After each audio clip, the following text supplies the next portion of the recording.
కష్టపడటండి. బిజినెస్లో ఏం వాళ్ళు చెప్పండి, ఏం చేయాలంటే ఒకటే పని చేయాలి, వేరేళ్ళని జాయిన్ చేయాలి. అవునా కదా? వేరేళ్ళని జాయిన్ చేయడానికి నాలెడ్జ్ ఎందుకు? అవునా కదా? ఎస్, నిజంగా నాకు కూడా అదే అనిపించింది. అందరూ మేము ఫస్ట్ జాయిన్ అయినాం, పెద్ద డబ్బులు ఏం లేదు. ఎందుకంటే నేను వచ్చింది 20,000 కోసం వచ్చిన, కారు బంగ్లాల కోసం అయితే కాదు. జస్ట్ 20,000 వస్తే నా ఖర్చు నాకు వెళ్తాయని వచ్చిన. అప్పుడు ఒక పెద్ద మీటింగ్ పడ్డది ఇట్లాంటిదే. ఓకే, అప్పుడు వచ్చేసి ఢిల్లీలో మీటింగ్ అనమాట. ఢిల్లీ అంటే ఖర్చు తక్కువ ఏమి ఉండదు కదా. టికెట్ డబ్బులు పెట్టాలి, ట్రావెలింగ్ డబ్బులు పెట్టాలి, ఫుడ్ డబ్బులు పెట్టాలి, ఒక 5-6 రోజులు టైం పెట్టాలి. అవునా కదా? అప్పుడు టైం అంటే మస్తు ఉంది, 5-6 రోజులు లేదు, 5-6 నెలల టైం కూడా ఉంది. కానీ ఆ డబ్బుల దగ్గర బాగా వెనకపోయినాం. ఓకే, సంగారెడ్డి నుంచి చాలా టీం పోయింది అక్కడికి. ఓకే, పొయ్యి వచ్చినాక అందరు పిన్నులు మారుతున్నాయి. పిన్ను మారితే చెక్ మారుతుందా మారదా? ఆటోమేటిక్ మన పని చేస్తుంది. పిన్ అనే విషయం కొత్త వాళ్ళకి తెలియదు, కానీ డబ్బుల కోసమే కదా. అందరికీ పైసలు వస్తున్నాయి, నాకు మాత్రము గత 500, 600, 700, 800, ఒక 1000, 1500. ఓకేనా? అప్పుడు అర్థమైంది అందరు అదే పని చేస్తున్నారు, నేను అదే పని చేస్తున్నా. కానీ అందరూ ఒక పని ఏం చేశారంటే అందరు మీటింగ్ వచ్చేయడం పోయి రాలేదు. అవునా కదా? అంటే మీటింగ్లో ఏదో మ్యాజిక్ అయితే ఉంది. ఓకే, అప్పుడు హిందీలో ఉంటుండే, నాకు హిందీ రాదు. కానీ ఒక్కటి మాత్రం ఫిక్స్ అయిపోయినా, అది హిందీ, ఇంగ్లీషా, తమిళ, మలయాళం నాకు సంబంధం లేదు. అక్కడ పోయి చేస్తే పిన్ను మారుతాయి, డబ్బులు వస్తాయి. ఓకే, అవునా కదా? ఇప్పుడు మనం దేవుని దగ్గర పోతాం, దండం పెట్టుకుంటాం, కోరిక నెరవేరుతానే కదా. ఓకే, ఒకటి మనకు నమ్మకం వస్తే ఓకే, డబ్బుల విషయం కనిపించదు, లాంగ్వేజ్ విషయం కనిపించదు. నాకు హిందీ రాదు, కానీ నేను కూడా నెక్స్ట్ మీటింగ్ ఎప్పుడు పడుతుందని వెయిట్ చేసిన. నెక్స్ట్ మీటింగ్ పడ్డాక నాతో కూడా డబ్బులు లేవు. కొందరు అప్లైన్ వెళ్ళిపోయడం, కొందరు అన్న వద్దని వెళ్ళిపోయడం. నేను కూడా మీటింగ్ పోయి వచ్చిన. అప్పుడు దగ్గర 10-12 ఖర్చు. ఓకే, అప్పుడు ఆ మీటింగ్ పోకపోతే నాకు 2 ఆప్షన్స్ ఉంటుండే. ఓకే, ఆల్రెడీ డబ్బులు లేవు, అప్పు చేసుకొని పోవాలి అంటే ఎవరిచ్చిన అప్పే కదా. ఓకే, తెలిసిన వాళ్ళైతే లేడీ అడుగుతారు, తెలియని వాళ్ళైతే మిత్రుతో అడుగుతారు. ఓకే, పోకపోయింటే 12,000 నాకు మిగిలేది. మంచి ఇన్కమా కదా 12,000.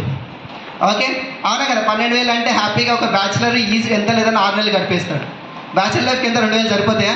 అంటే 6 నెలల ఇన్కమ్ ఒక్కరోజు పెట్టాలా? ఆ ఒక్క విషయం ఆలోచించి ఆగిపోయి ఉంటే ఈ రోజు నేను ఈ స్టేజ్ మీద ఉండేటోని కాదు. ఓకే, ఇప్పటికి కూడా చాలామంది ఆలోచిస్తారు. ఓకే, మీటింగ్ అనగానే అందరూ చెప్పగానే బాగా అసలు ఫీల్ అవుతారు. కానీ టికెట్ రేట్ చెప్పగానే ఇప్పుడు అన్న చెప్పిండు ఆల్రెడీ 6,000 అన్నాడు. అప్ అండ్ డౌన్ ఖర్చులు ఒక 2,000 వేసుకున్నా.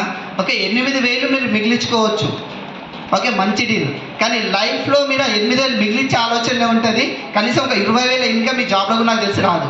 ఎందుకు 8,000 మిగిలించే ఆలోచన ఎందుకు వస్తుందంటే 8,000 ఎప్పుడు మిగిలిస్తామంటే మన శాలరీ 12-15,000 లేదు కాబట్టి 8,000 మిగిలించి ఆలోచన చేస్తున్నాం.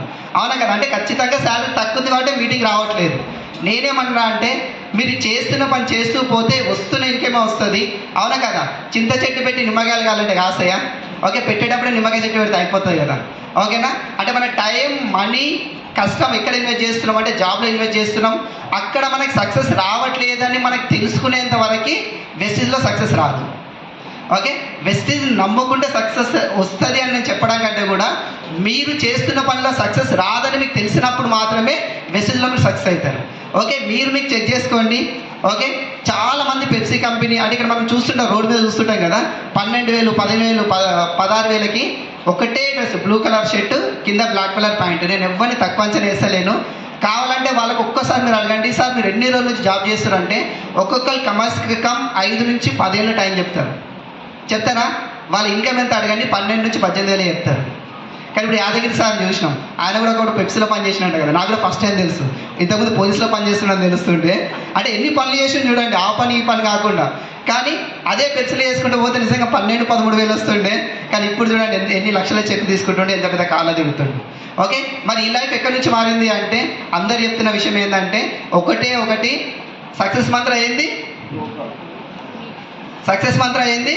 మీటింగ్. ఎస్, పెద్ద మీటింగ్. ఓకే, ఈ మీటింగ్ కాదు, పెద్ద మీటింగ్. ఎందుకంటే ఇక్కడ వస్తే ఇదే లీడర్లు కనిపిస్తారు, ఇదే మాటలు వినిపిస్తాయి.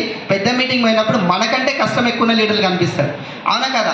నేను అప్పుడు మీటింగ్ పోయేటప్పుడు అనుకుంటుంటే అబ్బా నేను ఒక్కరిని అప్పు చేసుకొని పోతున్నాను అనుకుంటుంటే అక్కడ చాలామంది భార్య పిల్లల మంగళసూత్రాలు కుదబెట్టి వచ్చిన వాళ్ళు ఉన్నారంట.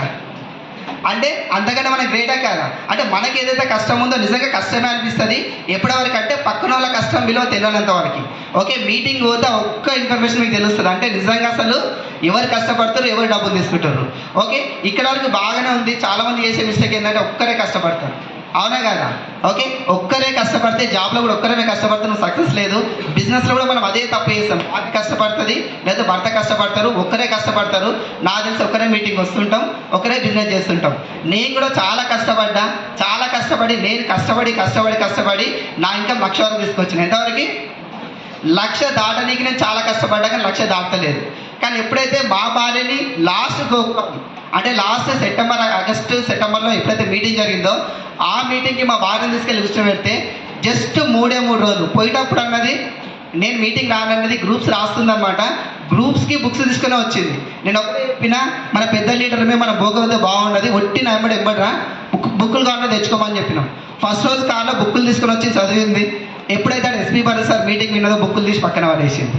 ఎందుకంటే ఆమెకు ఒక విషయం అర్థమైంది, ఎన్ని ఎగ్జామ్లు రాసినా కానీ 30-40 వేలకు మించి కష్టపడి తెచ్చుకోలేము. కానీ ఇక్కడ స్టేజ్ మీద చూసిన ప్రతి ఒక్కరు చెక్కు 3 లక్షలు, 4 లక్షలు, 5 లక్షలు ఉంది. అప్పుడు ఆమె మాట అనేది ఏంటంటే, మనం ఎందుకు 3-4 లక్షలు చెక్కు తీసుకోవద్దంటే, నువ్వు హెల్ప్ చేస్తే తీసుకుందామని చెప్తే జస్ట్ మేము 4 months ఇద్దరం కలిసి తిరిగితే మా చెక్కు 1,00,000 నుంచి 3.5 లక్షలకి వెళ్ళింది. Okay, yes. ఇప్పుడు ఈ స్టోరీ అంతా విన్నాక మీరు ఒక్కటైతే డిసైడ్ అయ్యి, నాకు తెలుసు ఖచ్చితంగా మీటింగ్ రావాలని డిసైడ్ అయ్యారు. అయినరా కాలేదా? ఎంతమంది డిసైడ్ అయ్యారు? సార్ తెలుగు అందరికి వచ్చా? ఓకే, అయితే ఇప్పుడు మళ్ళీ చేద్దాం. ఎంతమంది గోక్రౌన్ మీటింగ్ రావడానికి డిసైడ్ అయ్యారు? ఓకే, ఎంతమంది మీ కపుల్స్ వస్తున్నారు? ఓకే, ఎందుకు సార్ కొన్ని చర్యలు వేస్తున్నాయి అంటే మన సక్సెస్కి ఇంకొంచెం గ్యాప్ దొరుకుతుంది. అవునా కదా? ఖచ్చితంగా ఆలోచించండి, ఇంకా టైం ఉంది. కానీ టికెట్లు మాత్రం తొందర అయిపోతాయి. కాబట్టి మీరు తొందర బుక్ చేసుకోండి. ఓకే, ఖచ్చితంగా 3 days సెషన్ వండర్ఫుల్గా ఉంటుంది. లీడర్స్ కమిట్మెంట్ కూడా చేస్తారు. ఇంకా 1 week తర్వాత ఏం చేస్తారంటే, నచ్చకపోతే మీ డబ్బులు మీరు తీసుకోండి. ఓకే, మన వెస్టీజ్లోనే కాదు, అంటే వెస్టీజ్లో ఏముంటుంది, ప్రోడక్ట్ నచ్చకపోతే డబ్బులు రిటర్న్ తీసుకోమంటారు కదా, విన్నింగ్ టీంలో కూడా ఉంది 100% గ్యారంటీ. మీకు నచ్చకపోతే మీ డబ్బులు మీరు రిటర్న్ తీసుకోమనేసి.